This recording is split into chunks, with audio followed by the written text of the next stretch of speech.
Racer is a racing wooden coaster made by PTC and was an opening day attraction at Kings Island when it opened in 1972.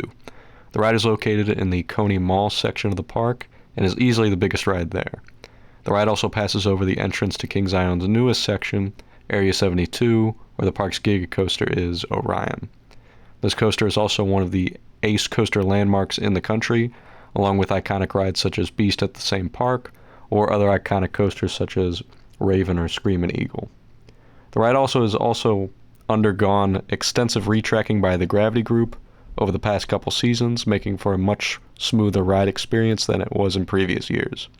For example, when I first rode in 2020, I thought it was one of the roughest coasters I've ever been on at that point, but now in 2022, it's running extremely smooth in the first half and still much smoother during the return run.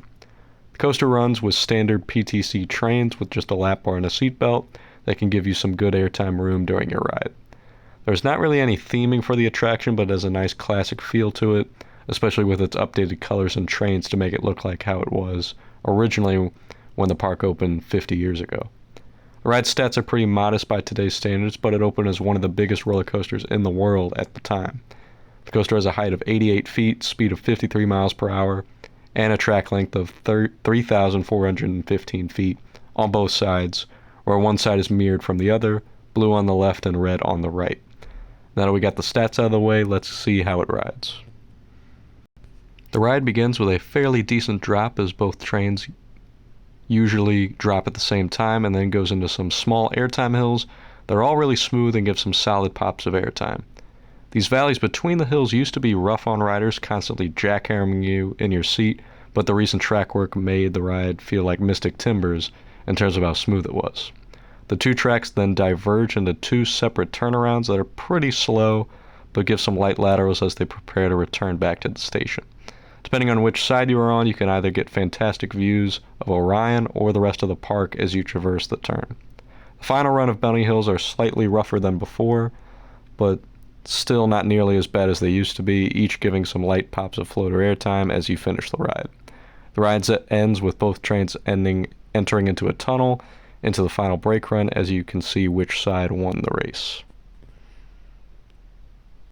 Racer has a very basic layout, but it does well for what it has. The ride has great airtime, it's really smooth, and it's always fun to see which side actually wins the race by the final brake run.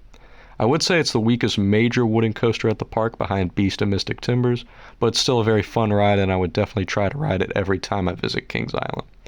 The ride also doesn't usually have too long of a line with its high capacity, and it usually has a walk-on line even when the park is busy, so you can almost always easily get a ride on it whenever you want. Racer is certainly not the best ride at the park, but I would say it's firmly in the top half of the coasters there and in my overall rankings, making it a very solid coaster. This coaster is a great supporting ride to Kings Island's already amazing lineup, and you should definitely check it out when you visit the park in the near future.